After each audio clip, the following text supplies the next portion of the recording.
Olá, pessoal. Meu nome é Carolina Tsuda, eu sou especialista do componente de robótica e eu vim aqui hoje falar da proposta de 2026. Vou começar com a minha autodescrição. Eu sou uma mulher amarela, com cabelo cacheado e comprido, eu uso óculos, hoje eu estou usando uma blusa preta e eu tenho tatuagens nos braços. Vamos lá? Bom, qual que é a nossa proposta para 2026? Vou falar um pouquinho das premissas do componente, detalhar um pouquinho das diferenças entre os diferentes segmentos e depois a gente vai falar um pouco das mudanças, tá? Bom, quais são as premissas do componente de robótica? Ele é oferecido do 6º ano do ensino fundamental à 3ª série do ensino médio, apenas nas escolas PEI de 9 horas, e é um componente que propõe o desenvolvimento de projetos colaborativos e criativos, a partir da abordagem maker e da robótica educacional. Então, são duas abordagens que têm uma literatura bem robusta por trás, e nós seguimos tanto essa proposta maker quanto as premissas da robótica educacional.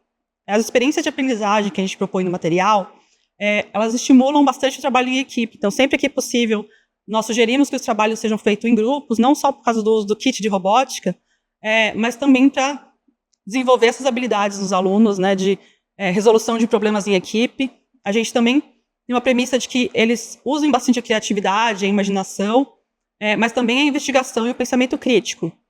Além disso, o componente contribui para o desenvolvimento da computação, que é prevista no componente, no complemento à BNCC de computação da educação básica.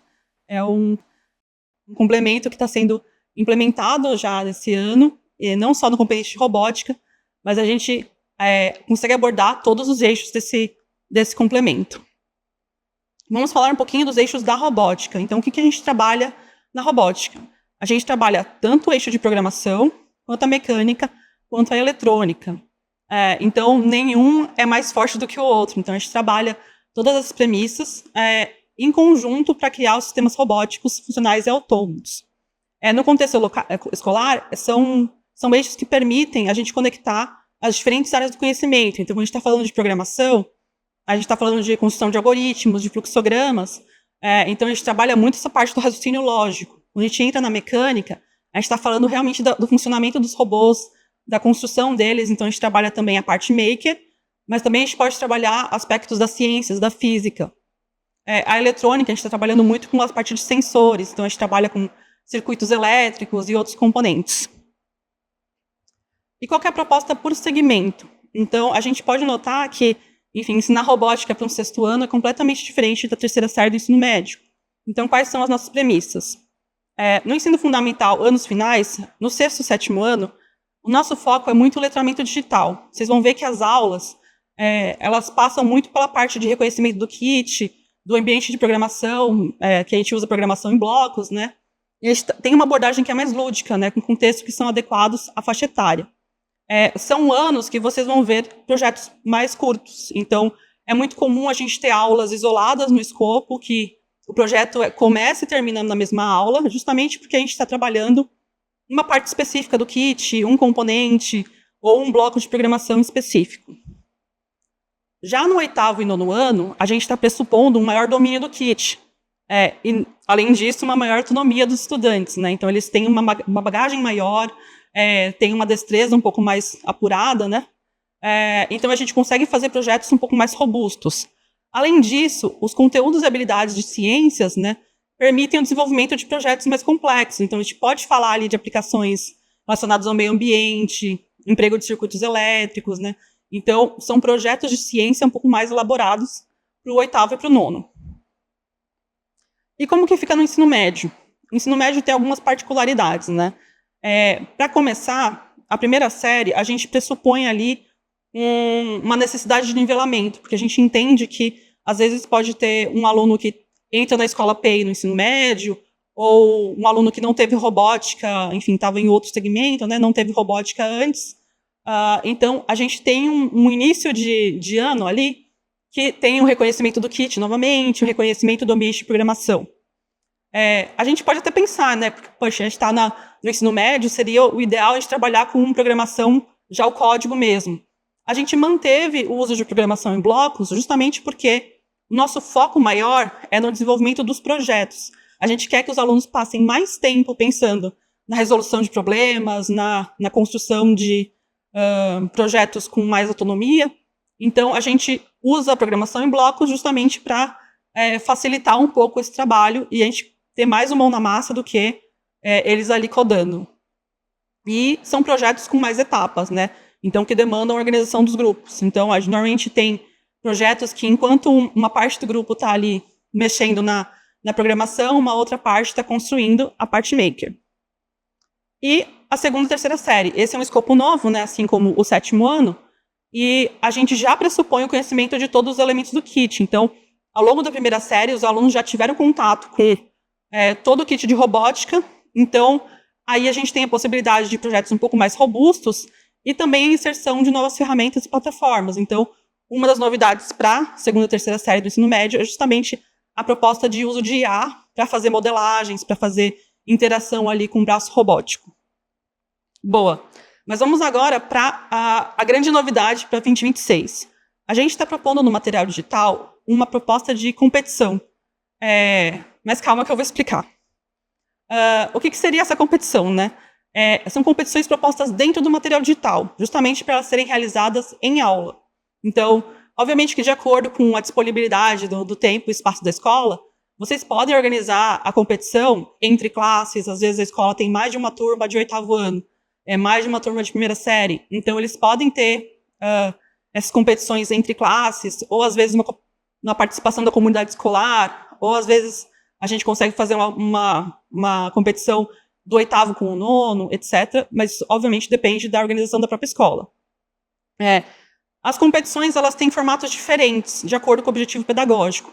Então, a gente olhou para o escopo e falou, poxa, a gente tem aqui nossas premissas pedagógicas que a gente quer atingir, os objetivos pedagógicos, como que a gente pode tornar eles mais atrativos para os alunos. Então, a gente tem competições de projetos, competições que são mais no modelo Feira de Ciências, um Game Jam para o 9º ano, batalha de robôs, corridas. Então, vocês podem ver que não existe um único formato de competição. Depende mesmo do ano série que ele está inserido. Quais são os objetivos da proposta, né? Por que a gente adotou essa mudança? A gente quer justamente tornar a aprendizagem de robótica mais lúdica, mais desafiadora. Então, ao ter essas competições, a gente consegue engajar as turmas, né? Além disso, a gente tem essa possibilidade de desenvolver habilidades, né? De resolução de problemas, colaboração, trabalho em equipe, criatividade, inovação, resiliência emocional, né? Porque a gente vai estar trabalhando ali com não só a elaboração de um projeto, mas esse momento de avaliação do projeto, né? Então, a gente vai fornecer rubricas para apoiar. Então, os alunos vão ter que olhar para os projetos deles com um olhar um pouco mais criterioso.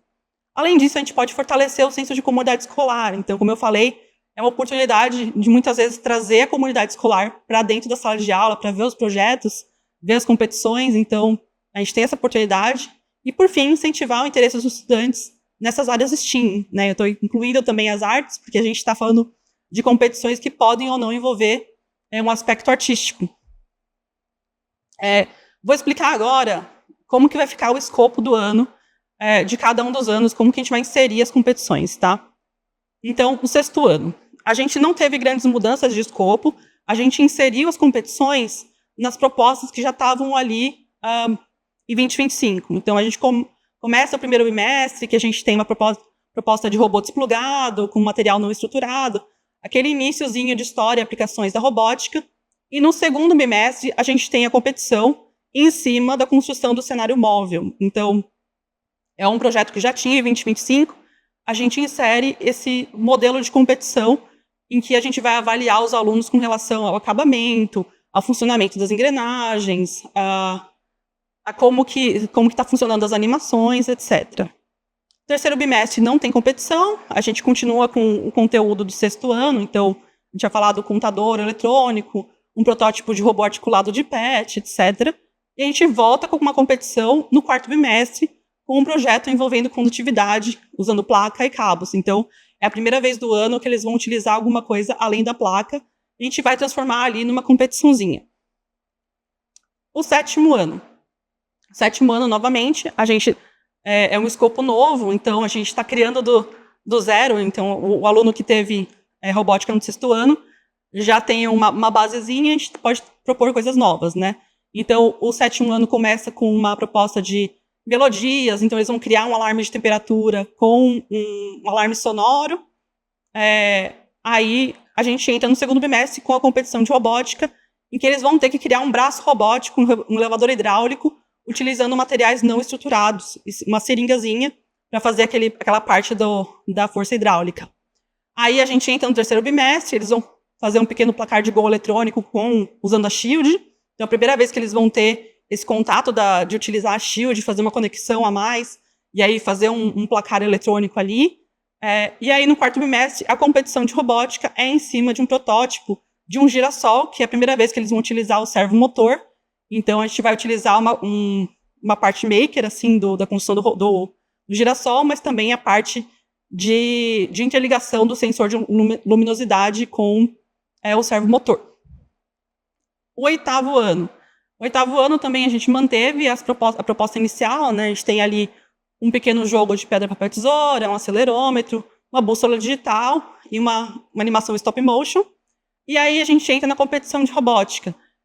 O segundo bimestre, a gente tem dois projetinhos, né? Aquele projeto da caixa de som, a gente manteve, mas a competição de robótica em si é só em cima da casa inteligente. Então, esse é um daqueles projetos que tem mais cara de feira de ciência, né? Eles vão construir aquela casa inteligente, fazer a parte da automação da luz, o controle remoto, e eles vão ter que depois fazer uma exposiçãozinha do que seria essa casa inteligente para as avaliações. O terceiro bimestre, a gente tem o irrigador automático, né, com servo e o sensor de umidade. É uma construção que eles vão ter que coletar dados com um data logger em tempo real. É um projeto também de 2025 que a gente tornou um pouco mais robusto.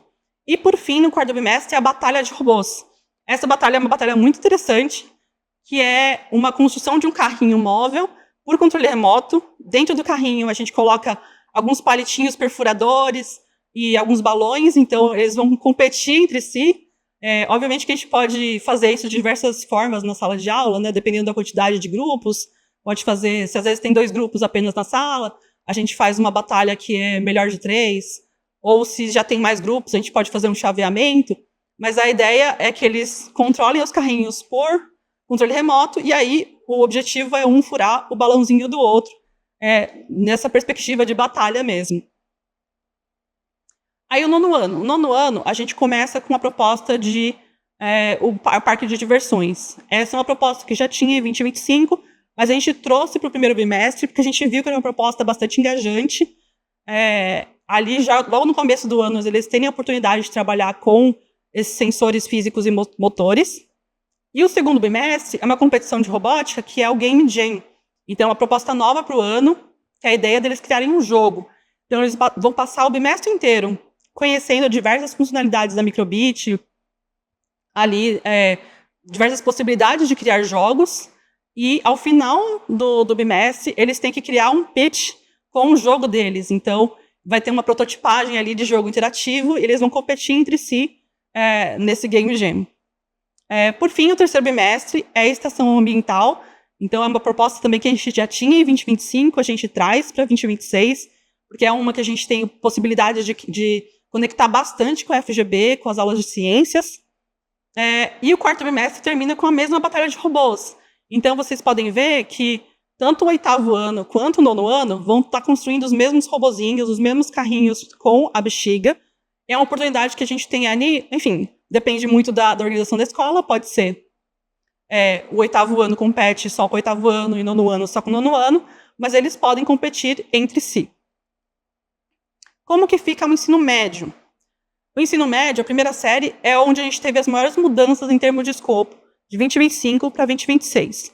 A gente começa, como eu falei, com o panorama de recursos da placa Microbit, e a gente traz para o segundo bimestre a construção do autômato. Era uma construção que antes estava no terceiro bimestre, a gente puxou para o segundo bimestre, e é uma competição que é muito baseada na OBR artística. Não são os mesmos critérios, não é a mesma proposta, mas tem esse incentivo, né, de a gente falar um pouquinho de como que a gente pode utilizar a tecnologia para fazer arte. Então, essa é a proposta do segundo bimestre. No terceiro bimestre, a gente trabalha ainda com aquela parte de comunicação de mensagens criptografadas, que estava no quarto bimestre em 2025, e a gente termina o ano com competição de robótica de automação industrial. Como que fica a segunda e terceira série? A segunda e terceira série, ela tem muito mais oportunidades de competição. Então, a gente começa com a proposta do carrinho de resgate. É uma proposta que está na OBR original, mas a gente faz uma adaptação por conta do kit. Então, a gente simula ali uma pista de obstáculos para eles percorrerem e tem uma avaliação do desempenho. A competição do segundo bimestre também é baseada na OBR artística, e a gente trabalha com um protótipo de robô articulado. Então, são muitos movimentos que a gente incorpora ali usando os motores do kit, e eles têm a oportunidade de fazer essa proposta mais robusta, assim, de robozinho, né? Terceiro e quarto bimestre é quando a gente entra com um projeto de IA. Então, a gente tem um projeto autoral integrado ao Microbit, que eles vão aprender um pouquinho sobre fundamentos de IA, e também vão treinar modelos utilizando uma plataforma chamada Create AI. E a competição de robótica é em cima da criação de um braço robótico integrado com IA. Então, novamente, é uma competição de projetos. Como vocês viram, acho que tem muitas novidades para a proposta, mas vai estar tudo explicado dentro do material digital. Então, acho que a gente espera que isso ajude muito no engajamento das aulas, e com esse material vocês possam também planejar como que vão ser as competições em sala de aula. Eu fico por aqui hoje. Muito obrigada e bom planejamento.